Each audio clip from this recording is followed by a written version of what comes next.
Hello everyone, and welcome back to the Dark Messenger.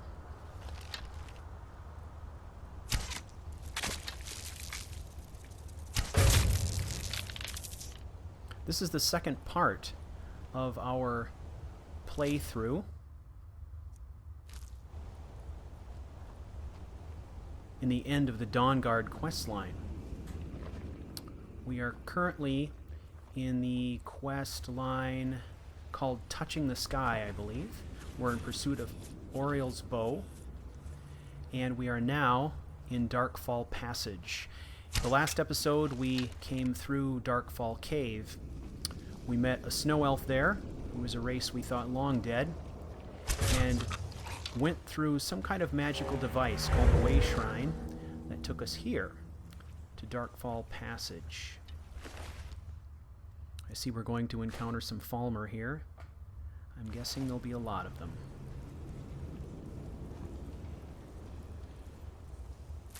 Now we are technically traveling with Serana, but one interesting point here for those of you who are playing as stealth characters, don't like followers, as I do. I asked Serana to wait back when we were in the cave, and she did. She appeared in those points where she needed to, but she's been hanging back, and this is actually working out very well for me. There was a Falmer shaman there.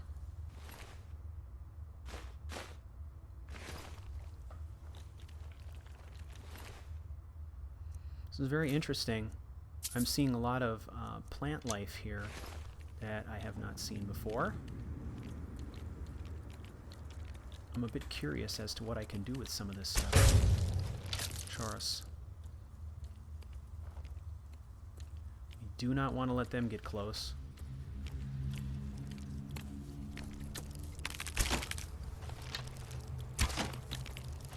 Ugh.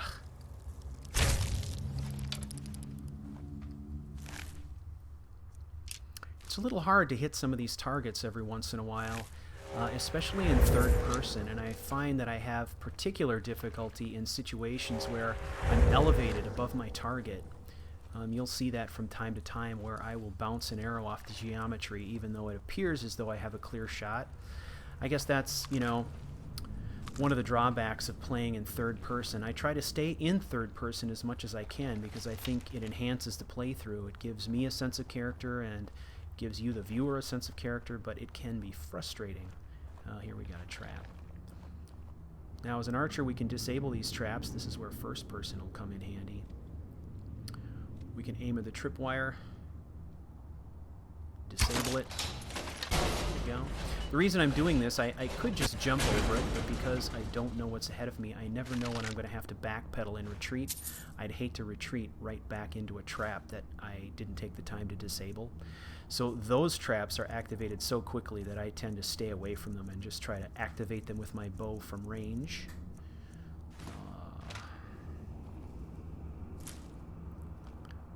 We're grabbing some glowing mushrooms. I'm going to draw them back down the hall. There we go. Nice and quiet-like.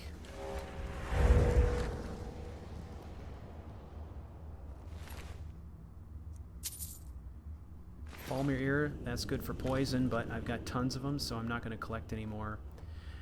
The Chaurus eggs, never hurts to have a good cache of those, so I generally take them. The glowing mushroom, I'm taking those too, just because I'm hurting for ingredients for smithing potions, and glowing mushroom will give us that. Not sure about some of this new stuff. I'm not sure if I'll take any of it at all.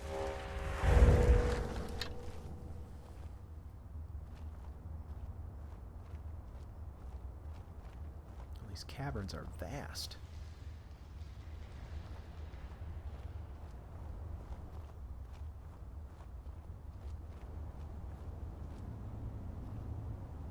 There's one.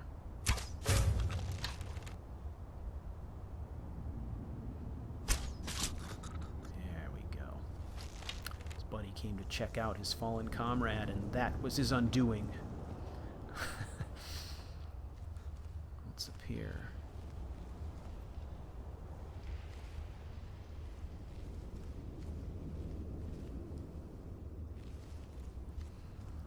too much. Kind of a lookout post.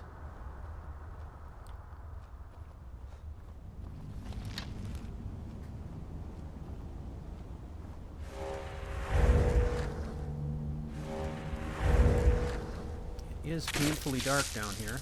Oop, a hunter. Even in stealth mode, the hunters pop open when you come by. Very sensitive.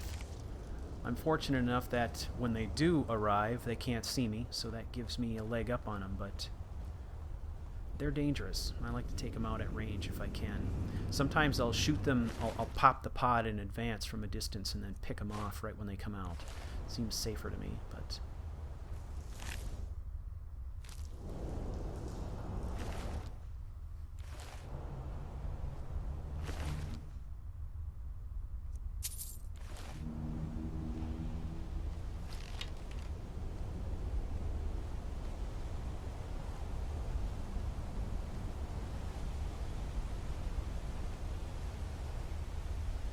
there's more of them here. Ah, there's one. Seen by the waterfall there.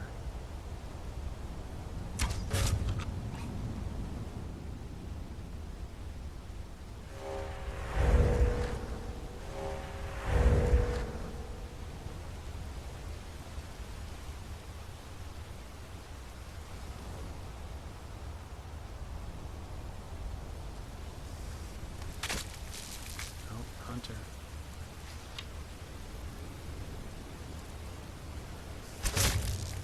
There we go. Let's check this chest. Junk, take it.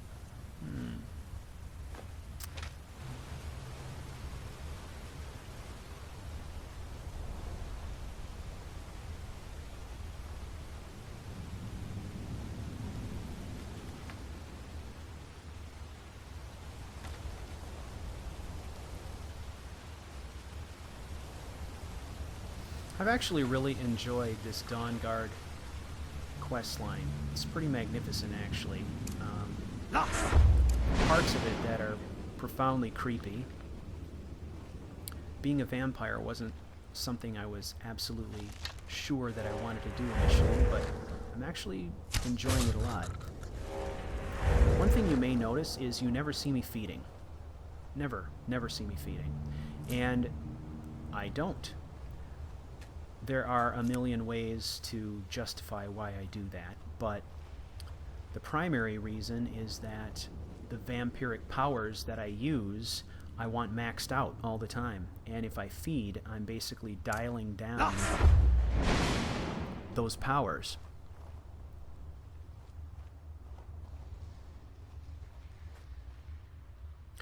It used to be, before the Dawn Guard DLC came along, that when you were maxed out in your vampiric powers, wow, that was close.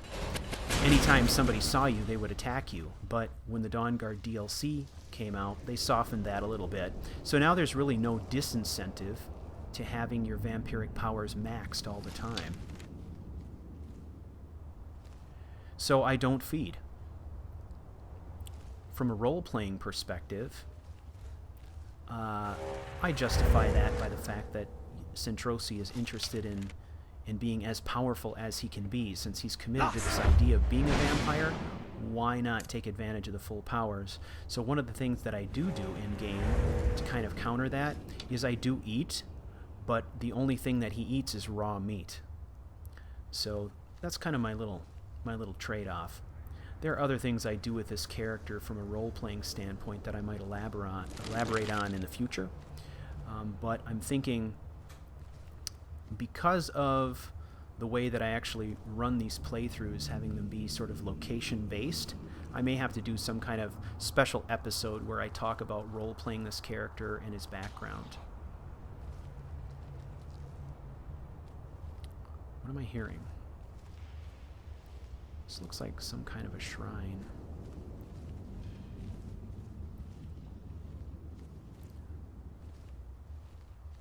Wow. That's pretty creepy.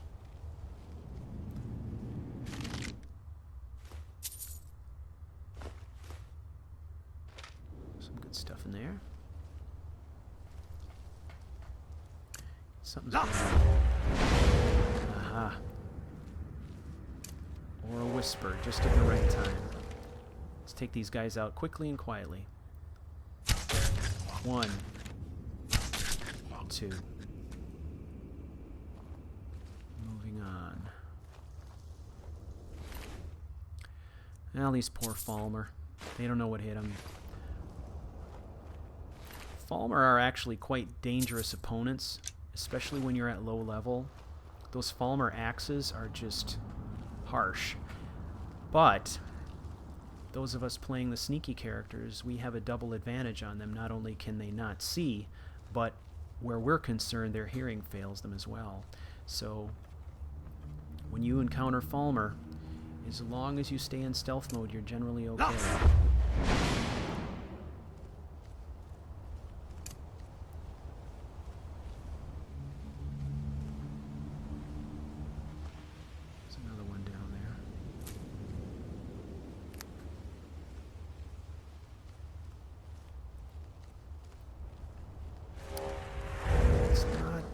I'm not quite sure where I'm supposed to be headed here.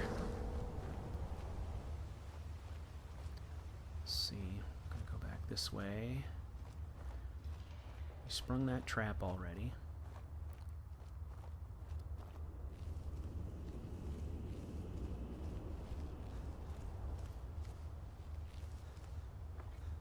Just a reminder, this is a Vampire Assassin playthrough. This character is currently at level 48, and we are playing on Master difficulty. All Dark Messenger videos are recorded on Master difficulty.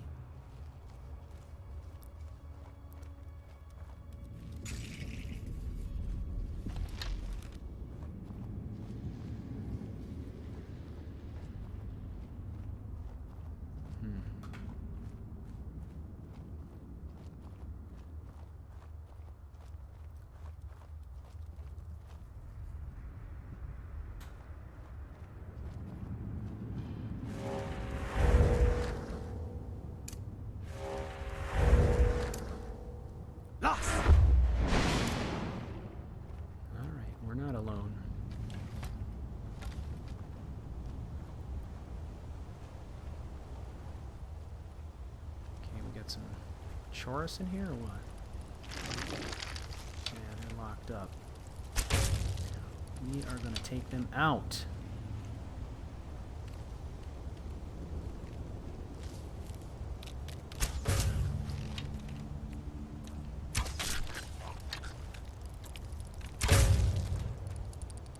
Some nice blowback on that one.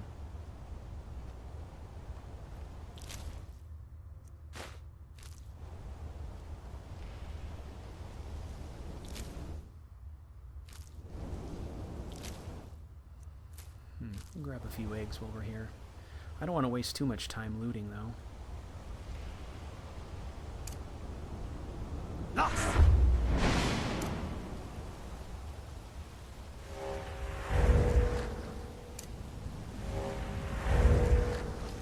Here we go.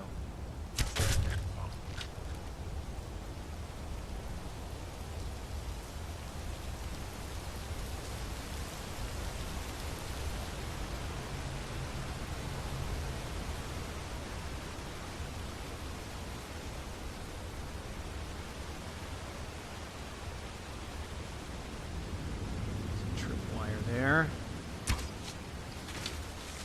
Take these hunters out.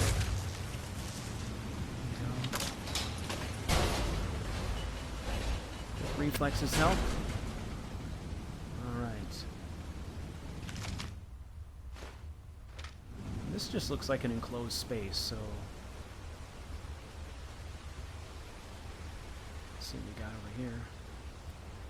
It's like a chanter's table, maybe? No. Alchemy.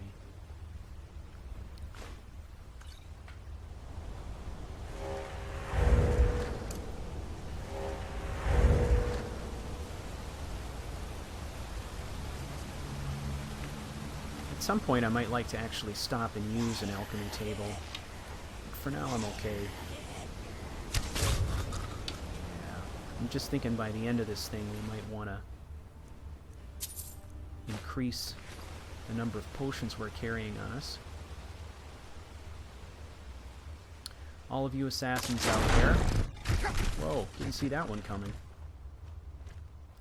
All of you assassins out there, point of interest. Some of you may not be aware that both potions and gear that fortify one-handed do not help you wielding daggers. They provide you no advantage whatsoever. A lot of people don't know that. In fact, there was a long period of time where I wasn't aware of that, so I had assassins that I was equipping with gear that I just assumed was working. I was keeping potions I just assumed would help me, and actually they don't. But what does help you with your daggers, increase your damage and so forth, are Fortify Marksman spells, interestingly enough. So the moral of this story is craft the crap out of Marksman potions. Fortify Marksman potions and Fortify Archery enchantments. The Marksman potions are beautiful because at higher level you can really get some significant bonuses in damage, and not only is it helping you with archery, but wow, okay, that was a glitch. But it's also helping you with your daggers. So, interesting point of fact. I'll probably cover that in a Dark Mentor video at some point, but I just wanted to mention it here as we're talking about alchemy. So, does this one do something? First one was a trap. Second one actually opened it. Oh, look at that thing. Good night, kitty. Let's have a look. This is new. Can I get up here or what? Let's see what happens. When we loot this thing? Get an eye. It's kind of a glowing pelt. That's pretty cool. Wow, look at this place. Reminds me a little bit of Blackreach. But I don't remember seeing glowing saber cats.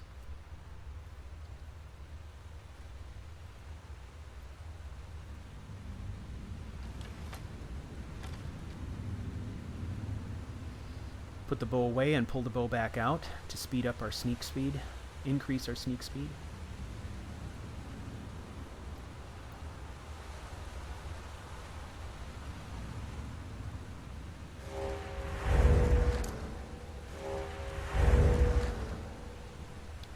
I think I'm going the right direction. Whoa, look at glowing deer too.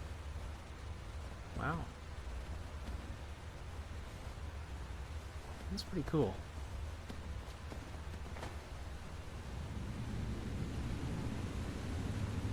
Another one.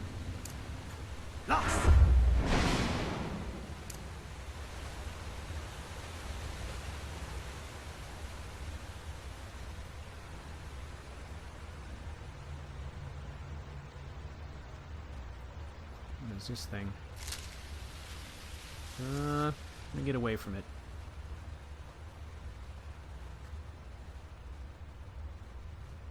Oh, there's another cat.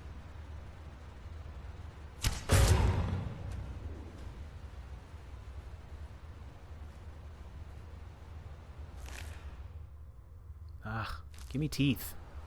Always looking for teeth. That helps with the smithing.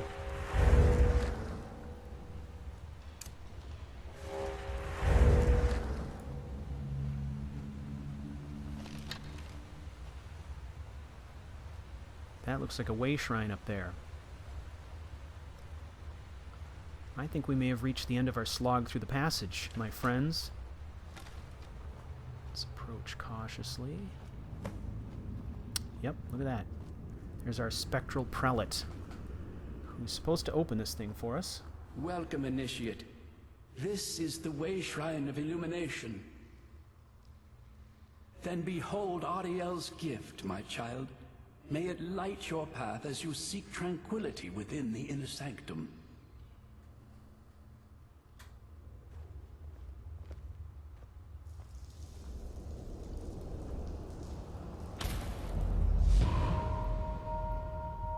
Excellent. Excellent. Thank you again, my friends, for watching another episode, and we'll see you on the next Dark Messenger.